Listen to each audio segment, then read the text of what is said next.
법을 정하는 청법가를 하겠습니다.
함께 목탁에 맞추어 법사스님께 합장담배 올리겠습니다.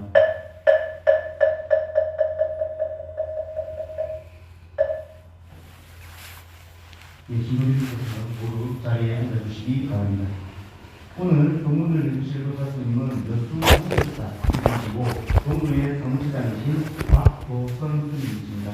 법문을 듣기에 앞서 입점이 있겠습니다. 시작과 마침은 목탁으로 알려드리겠습니다.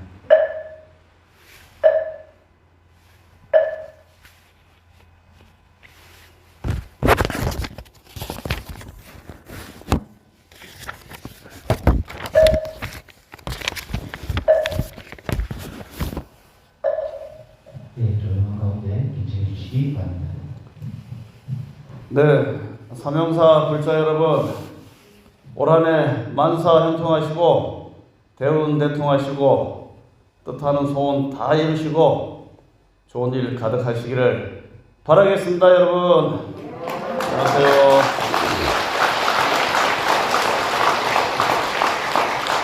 네, 평소에 존경하고 또 후배인 저를 무척 아껴주시고 또 이뻐해 주시고 하시는 지설의 주지스님께도 깊은 감사의 말씀드립니다.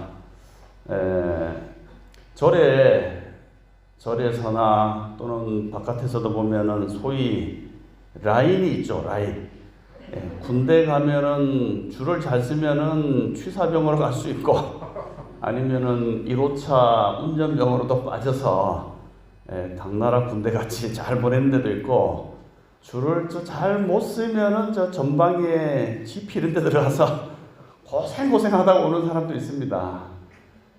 뭐 GP 갔다고 나쁜 게 아니지만은 상대적으로 조금 더 고생을 하는 경우도 있습니다. 그래서 우리나라에서는 그런 어떤 합리적인 구조 속에서 시스템이 작동하는 그런 사회를 만들어 보자고 하긴 합니다만, 그래도 이게 사람이 살다 보면 친소가 있기 마련입니다.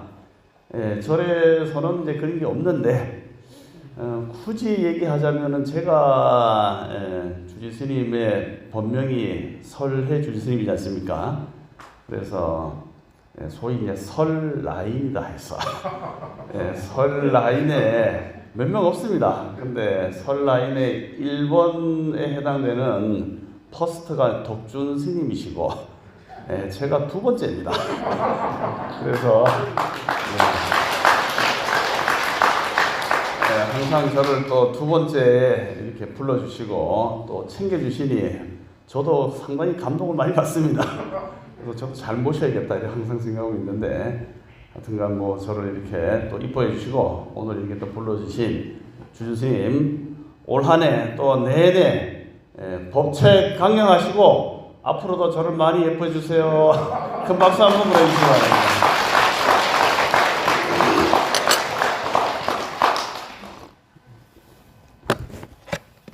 뭐 세상에는 다 불교에서 얘기하는 평등, 공을 이야기하지만은 또 인연을 만나면은 또 여러 가지 현상 세계가 또 발생하기도 합니다. 그래서 가모니 부처님께서도 도를 얻어져서 중생을 제도할 때도 무연중생 제도 불능이다 이런 말씀하셨습니다. 연이 없으면은 제도할 수가 없다. 이 수많은 구류 중생들이 시방에 아주 빽빽하게 그런 식들이 가득 차 있지만은 그 많은 사람들을 많은 중생을 몽땅 제도할 수가 없다는 겁니다. 그 중에서도 연이 있는 중생들을 제도할 수밖에 없다. 본래의 공하고 본래의 불성의 자리지만은 중생 제도할 때는 연이 있다. 그래서 석고모니 부처님께서도 설법을 하실 때 당신 스스로 어떤 세상이라는 이치에 대해서 설법하신 내용은 극히 드뭅니다. 예를 들자면은 불설 아미타경 같은 것은 제자가 묻지 않았는데 부처님 스스로 아나나 저 서방에 가면은 10만호 국토를 지나면은 극락세계라고 하는 세상이 있는데 그곳에서는 땅이 황금으로 골드바 황금으로 만들어져 있고 성은 은으로 실버 그렇게 만들어져 있고 또 팔공덕수 목욕탕이 너무 좋아서 거기 온천수에 퐁당 들어갔다 나오면 머리가 깨끗해진대요. 팔공덕수도 있고 또 주변에는 보수라망이 있어서 가로수가 쫙 있는데 거기 바람이 한번 싹 불면은 나무아미타불 하면서 환경이 굉장히 좋답니다. 그리고 새들도 지금처럼 뭐 참새가 짹짹 비둘기는 구구 하는 게 아니고 새들도 지나가면서 소리를 내는데 그 소리가 어떻게 나느냐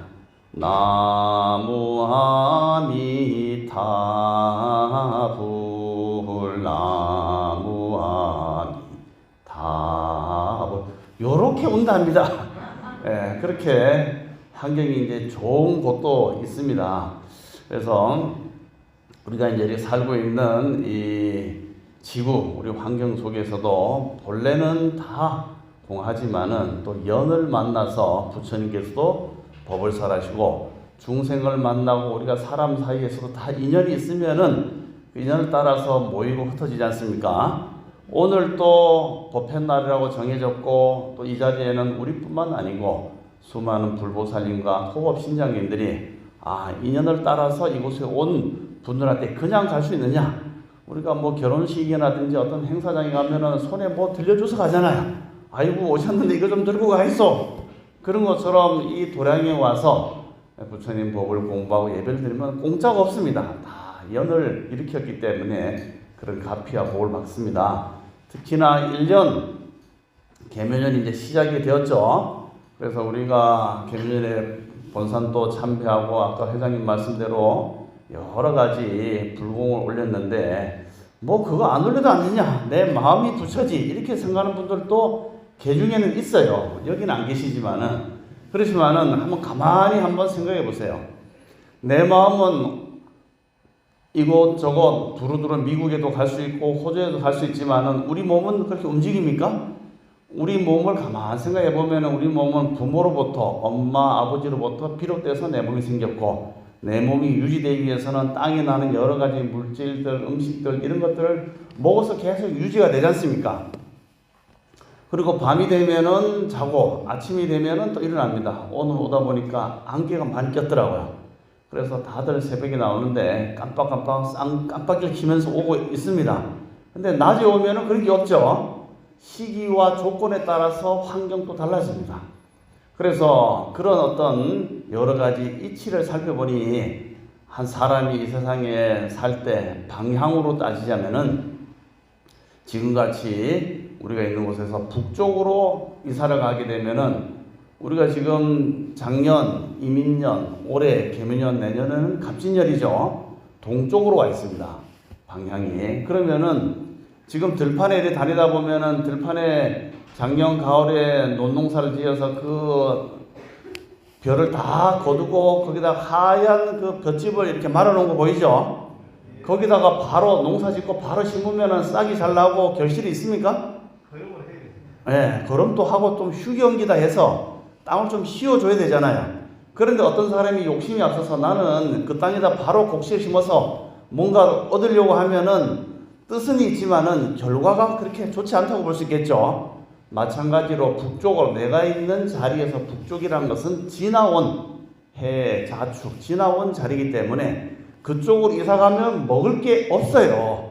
먹을 게 없다는 건 즉 손해가 생길 수가 있다.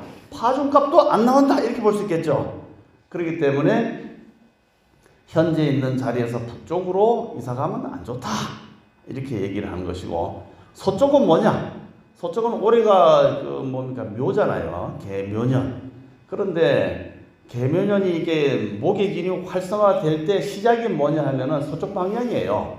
그래서 서쪽 방향은 아주 기운이 작은, 말하자면 엄마 뱃속에 씨앗이 들어가서 막 커지고 있는 아주 작은 곳 쪽으로 가면은 별로 생성되는 게 없어요.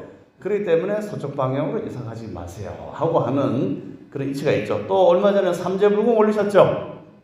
예, 삼재는 뭐냐? 삼재는 뭐냐? 올해가 작년에 들삼재, 올해 눌삼재, 내년에는 날삼재죠. 그런데 작년에 원숭이띠 있습니까? 원숭이띠? 원숭이띠가 작년에는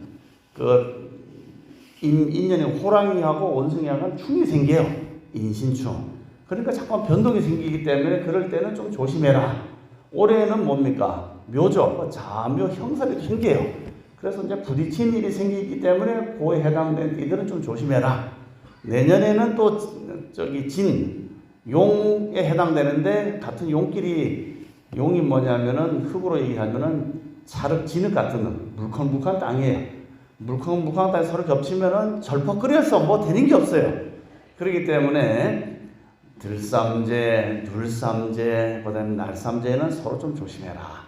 그리고 그런 건 다 미신 아니냐 하지만은 아까 말씀드린 것처럼 우리가 태어나서 잠자는 시간 또 깨어서 활동하는 시간별로 다 움직이지 않습니까? 보통 사람들은 그렇게 시간과 일기에 맞춰서 생활하면은 큰 어려움이 없는데 대중에는 밤중에 운전해서 가는 사람이 있어요.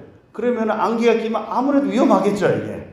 그렇기 때문에 그렇게 내 마음만 믿고 움직이다 보면은 어떤 위험한 상황에 환경으로 처할 수도 있으니까 그런 것을 잘 좀 비켜서 가보자. 그리고 내 힘과 내 복과 운으로는 좀 약하면은 평소에 조심을 하고 또 운이 크고 또 가르침이 큰 부처님과 또 관세음보살님께 와서 축원하고 기도하고 그 운을 받고 또 가피를 받고 우리보다는 아무래도 공능이 크고 신장님도 법력도 높으니까 그분들이 좀 보호해 주십시오 하고 공을 들은 것이 불공이고 신중 불공이고 이런 거라고 볼 수 있겠죠. 그렇게 해서 한 해를 아무 탈 없이 잘 살아갈 수 있는 그런 환경을 우리가 정초에 시작이 반이고 시작에 그런 기운들이 쫙 들어오니까 우리가 잘 갈무리하는 것이 중요하겠죠. 그리고 특히나 이제 법회에 오시면은 아까 말씀드린 것처럼 법회는 그냥 이렇게 주일 스님하고 법사 스님하고 모이는 게 아니고 법회 날이 되면은 누가 오느냐? 여기 화엄 신중들이 다 모이게 됩니다. 소위 운이 오신 거예요. 그래서 과거에 살펴보면은 옛날에 의상 스님하고 또 원효 스님이 중국의 당나라의 현장 스님 밑에 유식학 공부하러 간 얘기 아시죠? 그러다가 1차적으로 가다가 고구려 국경 수비한테 딱 걸려서 강제 추방당하고 10년 후에 야 국경으로 고구려로 가려니까 안 되겠다. 해상으로 가자. 해서 지금 저 당항포 있는 평택 그쪽으로 가다가 거기서 하룻밤을 잤었죠. 그런데 너무 목이 말라서 어디 삼다수 없나 하니까 아직 삼다수가 미출시되었습니다. 그래서 옆에 있는 해골 바가지 물 먹었더니까 아 너무 맛있었는데 아침 일나 보니까 어땠어요? 오바이트 났잖아요 이게. 그러다 가만 생각해보니까 어쩐 얘기는 맛있었는데 왜 지금은 토가 나냐? 내 마음의 문제구나 하면서 나름 한 소식 했는데 또 그달 또 비가 억수로 쏟아졌어요. 그래서 이제 가지 못하고 그 토총 속에서 하루를 더 잤는데 전날에는 푹 잤는데 물 마시고 그 다음 날에는 밤새도록 귀신이 나타나서 내 다리 내라 내 다리 내라 하고 잠을 한숨도 못 잤답니다. 그곳이 무덤가란 걸 알고부터는 귀신이 산다고 생각한 거예요, 원효가.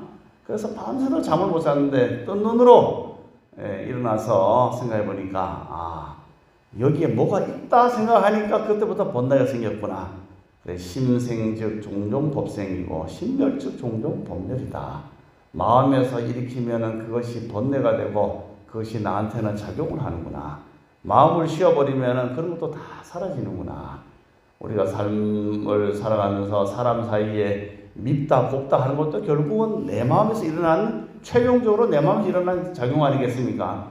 내가 마음을 한번 탁 비워버리고 긍정적으로 바라보면은 또 세상은 또 달라질 수도 있겠죠. 그렇게 해서 원효 스님은 빽하고 의상 스님은 중국에 가서 이제 공부를 열심히 했는데 막상 중국에 가서 유식 공부하니까 별로 재미가 없어서 그 종남산이라고 서안 밑에 있는 남산이 있어요. 우리도 뭐 남산 있죠. 그래서 남쪽에 있는 산이라서 종남산에 가니까 거기에 지엄화상이라고 하는 화엄정의 스님이 계셨는데 그 밑에서 이제 열심히 공부하다 보니까 이웃 골짜기에 한 스님이 계셨는데 아주 덕이 높아요. 그 스님 이름이 무엇이냐? 도선율사라고 있어요. 제 이름이 뭐라고요? 난 도선국사. 그 스님은 도선율사. 그래서 우리가 그 조계종이나 이런 데서 하는 율법이 다 도선율사에서 내려왔습니다. 그래 도선율사가 하루는 아유 신라에서 그 훌륭한 스님 왔다는데 우리 집에 와서 밥 좀 드시오. 내가 공양 대접하겠습니다.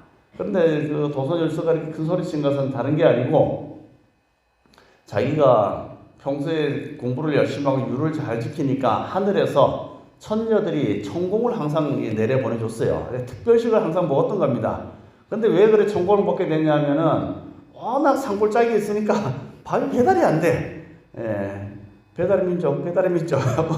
띵동해도 이게 배달이 안 돼요. 또 쌀을 가지고 하려니까 골짜기라 쌀도 없어요. 그러다 보니까 보다 못한 천녀가 하늘에서 천공을 내려주면서 먹다 보니까 너무 맛있어요. 이웃에 그 스님이 왔다기에 내가 지엄화상하고 또 의상 스님한테 천공을 한번 대접하고 싶어서 내일 12시까지 오시면은 맛있는 음식 대접해 드리겠습니다. 해서 그럼 뭐 한번 가볼까 하고 전부 기별이 와서 근데 가서 12시 전에 가서 기다리고 있는데 밥이 배달이 안 돼요. 이게 딜리버가 이게 제대로 도착을 안 하니까 이제 1시, 2시까지 기다리다 보니까 너무 배가 고프잖아요. 그래서 의상 스님이 지엄스님하고 아유 나는 이게 다른 건 참아도 배고픈 건 못 참아요. 나 갑니다 하고 이제 돌아서서 자기 절로 오니까 그제서야 천녀가 공양을 가지고 들어오는 거예요. 그러니까 도선율사가 열이 받겠죠. 손님 모셔놓고 말이지 밥도 제대로 못 대접했으니까. 그래서 그 천녀 보고 한마디 합니다. 너는 어찌 시간도 딱딱 못 맞추고 지금 밥을 가져오느냐 예이 하고 막 뭐라니까 한단 말이 스님 제가 벌써 10시부터 그거 들고 와 있었는데 이 도선율사 계신 절에 들어오려고 하는데 바깥에 무장한 군인들이 수천 명이 뺑 둘러싸서 이 여인의 몸으로 그것을 뚫고 들어갈 수가 없다는 거예요. 그래?